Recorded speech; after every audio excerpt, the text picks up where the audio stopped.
Hey everyone, welcome to Ecstatic Pathshala. और आज मैं आपको समझाने वाली हूँ गल्फ वॉर। ओके गाइस, ये क्लास 12th का टॉपिक है पॉलिटिकल साइंस का। एंड बिलीव मी, ये टॉपिक बहुत ही ज़्यादा इंटरेस्टिंग है। बहुत ही कम टाइम में मैं आपको इस पूरे गल्फ वॉर के बारे में अच्छे से समझाने वाली हूँ।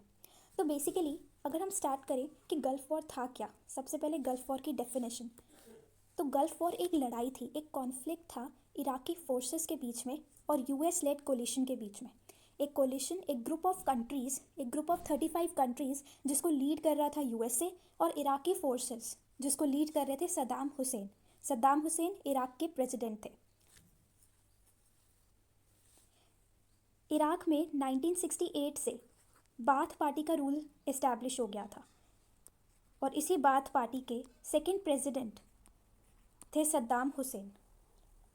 ये 1970s के डेकेड से प्रेसिडेंट थे, और इन्हीं की वजह से ये वॉर स्टार्ट हुआ था। ये वॉर तब स्टार्ट हुआ था जब इराक ने इन्वेजन कर दिया था कुवैत में। और कब किया था? अगस्त 1990 में। आखिर इस इन्वेजन के पीछे रीजंस क्या थे? इस इन्वेजन के पीछे ह्यूजली 4 रीजंस थे।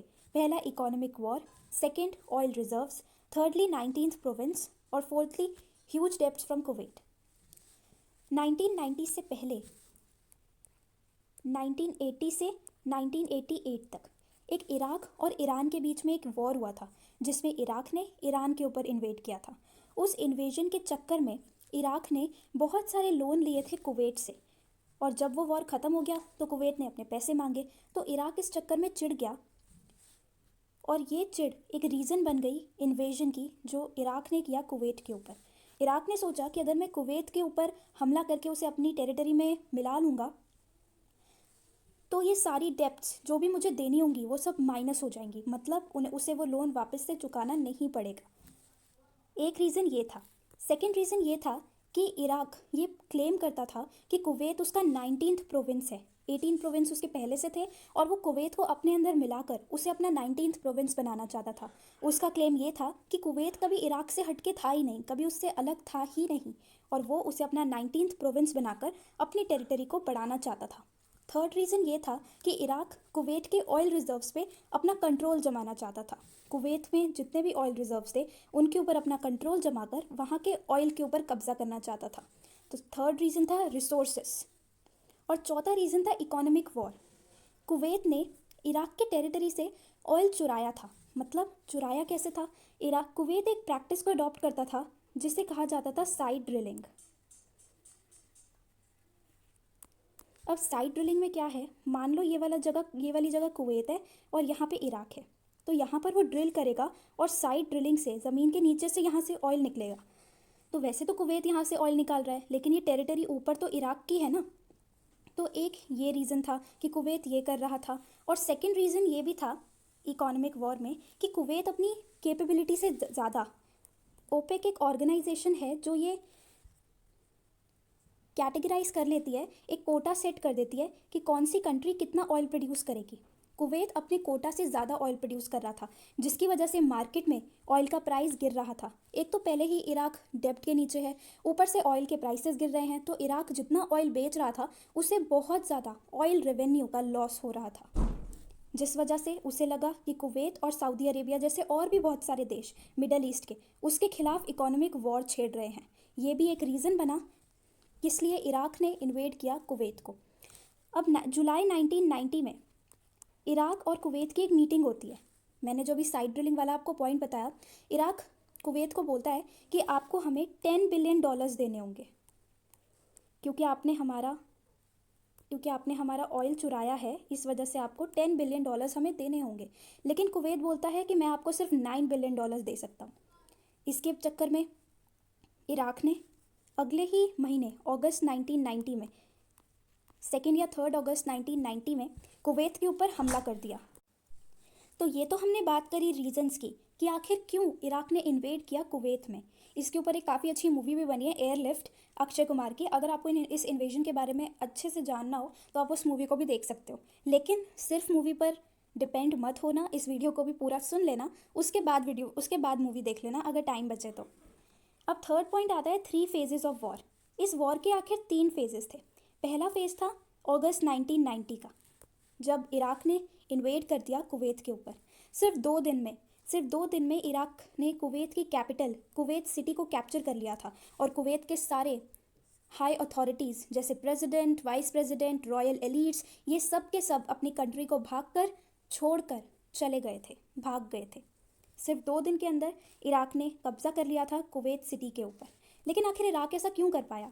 1990s में इराक की जो आर्मी थी वो 4th लार्जेस्ट थी वर्ल्ड में, और कुवैत की आर्मी कंपैरेटिवली बहुत ज़्यादा इराक की आर्मी कंपैरेटिवली बहुत ज़्यादा स्ट्रॉन्ग थी और 4th लार्जेस्ट थी इराक की आर्मी 1990s में। लेकिन अगर आप कुवैत की आर्मी की बात करो तो कुवैत की आर्मी कंपैरेटिवली वीक थी, जिसकी वजह से ये इन्वेजन सिर्फ 2 दिन में सक्सेसफुल हो पाया इराक के लिए। सेकेंड पॉइंट था operation desert storm. Operation desert shield चला 2 अगस्त 1990 से 17 जनवरी 1991 तक। आखिर इसमें हुआ क्या? इसमें सिर्फ बिल्डअप ऑफ ट्रूप्स हुए थे। मतलब यूएस लेड कोलिशन जो मैंने बताया 35 कंट्रीज़ का, उन्होंने सिर्फ अपने ट्रूप्स को मतलब सिपाहियों को अपनी अपनी पोजीशन पर तैनात किया था और इस पोजीशन में तैनात किया कि वो सऊदी अरेबिया जैसे और देशों को इराक इन्वेजन से डिफेंड कर पाएँ और कुवैत को भी लिबरेट कर पाएँ। ये चला था 2 अगस्त 1990 से 17 जनवरी 1991 तक। 15 जनवरी, मार्क माई वर्ड्स, 15 जनवरी 1991 को यूएसए ने इराक को एक फाइनल वार्निंग दी कि आप कुवैत को छोड़ दो और यहाँ से चले जाओ। लेकिन कुवैत के प्रेसिडेंट सद्दाम हुसैन ने मना कर दिया और वो वहाँ से नहीं हटे। तो 2 दिन बाद 17 जनवरी को शुरू होता है ऑपरेशन डेजर्ट स्टॉर्म, और ये था एक्चुअली लड़ाई का दौर जब दोनों फोर्सेस के बीच में लड़ाई शुरू होती है। ये भी 2 पार्ट में डिवाइडेड होता है। ऑपरेशन डेजर्ट स्टॉर्म में पहले तो इसका टाइमलाइन समझ लो। ऑपरेशन डेजर्ट स्टॉर्म का टाइमलाइन होता है 17 जनवरी 1991 से 28 फरवरी 1991 तक, मतलब करीब 1 महीने का ये होता है। अब इस 1 महीने में 1 महीने से ज़्यादा का है बेसिकली। अब इस टाइम पीरियड में पहले के 5 हफ्तों में इराकी फोर्सेस के ऊपर, इराकी इंफ्रास्ट्रक्चर के ऊपर एयर बॉम्बिंग्स की जाती हैं। कौन करता है? US led coalition. और बिलीव मी, ये शुरू के जो 5 हफ्ते होते हैं, 5 वीक्स, इसमें कोई भी ग्राउंड पे लड़ाई नहीं होती। ग्राउंड पे लड़ाई का मतलब कि यूएस फोर्सेस या फिर यूएस लेड कोलिशन फोर्सेस ज़मीन से कोई भी फोर्सेस नहीं छोड़ती कि वो जाकर इराकी फोर्सेस से लड़े। एयर फोर्सेस के थ्रू एयर बॉम्बिंग्स की जाती हैं इराक के इंफ्रास्ट्रक्चर के ऊपर, कम्युनिकेशन नेटवर्क्स के ऊपर, ताकि इराक का इंफ्रास्ट्रक्चर को तबाह किया जा सके, डिस्ट्रॉय किया जा सके। इसके बाद फरवरी 1991 में 5 हफ्तों के बाद ग्राउंड असॉल्ट स्टार्ट होता है। मतलब ग्राउंड से आर्मी जाना स्टार्ट करती है ताकि वो ग्राउंड से लड़ सके। फाइनली 28 फरवरी को जाके सीज फायर एग्रीमेंट साइन होता है, जिसमें यूएसए जीत जाता है और इराकी फोर्सेस को कुवैत से हटा देता है। सीज फायर एग्रीमेंट का मतलब होता है कि अब युद्ध समाप्त हो चुका है, अब युद्ध खत्म हो चुका है। नेक्स्ट पॉइंट आता है US victory in the war. आखिर हम किस पॉइंट्स के बेसिस पर कह सकते हैं कि यूएसए इस वॉर में जीत गया था?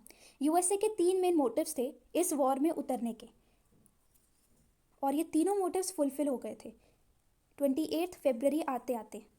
अब ये था, सबसे पहला तो रीज़न था ऑयल सप्लाई को स्टेबलाइज करना। कुवैत और इराक दोनों बहुत ही ज़्यादा ऑयल सप्लाई करते थे और इन दोनों के वॉर के चक्कर में बाकी कंट्रीज़ को ऑयल सप्लाई में देरी हो रही थी। ये एक रीज़न भी था आखिर क्यों यूएस ने इस इन्वेजन में इंटरवीन किया। और क्योंकि अब ऑयल सप्लाई स्टेबलाइज हो चुका था तो इससे हमें ये भी पता चलता है कि यूएसए का मोटिव इस वॉर में पूरा हो चुका था।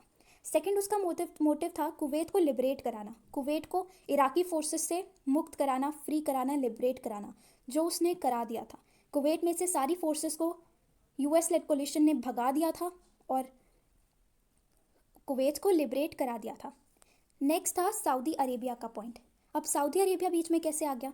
अब देखो, जब इराक ने कुवैत के ऊपर हमला किया, इन्वेजन किया, तो सऊदी अरेबिया को ये डर लगा कि इराक सऊदी अरेबिया के ऊपर भी इन्वेजन कर देगा, और सऊदी अरेबिया यूएसए का बहुत अच्छा दोस्त था। तो सऊदी अरेबिया ने यूएसए से मदद मांगी कि उसको भी बचाया जाए, और उसको बचाने के पीछे भी यही मोटिव था यूएसए का, क्योंकि सऊदी अरेबिया को बचा लिया था, उसको डिफेंड कर लिया था और कुवैत को भी लिबरेट करा लिया था। प्लस इराक की फोर्सेस को पीछे धकेल दिया था, उनके इंफ्रास्ट्रक्चर को पूरी तरीके से बर्बाद कर दिया था। तो इन पॉइंट्स की वजह से हम कह सकते हैं कि इस वॉर में यूएस की विक्ट्री हुई, मतलब यूएस लेड कोलिशन की विक्ट्री हुई और इराक की हार हुई। अब इस वॉर की आखिर कैजुअलिटीज़ क्या थी, मतलब कितने लोग मरे, दोनों साइड्स में से कितने लोग मरे, कितना लॉस हुआ, वो सब हम जानेंगे अब।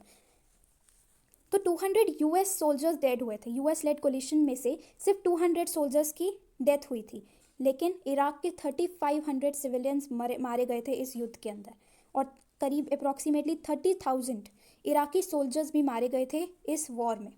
प्लस इराक का इंफ्रास्ट्रक्चर पूरी तरीके से डिस्ट्रॉय हो चुका था, उनके कम्युनिकेशन नेटवर्क्स, इंफ्रास्ट्रक्चर पूरी तरीके से डिस्ट्रॉय हो चुके थे। तो यूएसए को इससे बहुत ज़्यादा मोटिवेशन मिला कि उनके सिर्फ 200 सोल्जर्स इस वॉर में मारे गए, जिसकी वजह से उन्हें मोटिवेशन मिला कि वो आगे भी इराक के ऊपर हमला करें। तो ये वीडियो था पूरा गल्फ़ वॉर के ऊपर। आई होप आपको समझ में आया। ये गल्फ़ वॉर बहुत ही ज़्यादा इंटरेस्टिंग वॉर था, पढ़ने में ये बहुत ही ज़्यादा इंटरेस्टिंग है, एंड आई होप आपको ये समझ आया होगा। ऐसे और वीडियोस के लिए वीडियो को लाइक करो, चैनल को सब्सक्राइब करो और बहुत ज़्यादा शेयर करो। Thank you so much.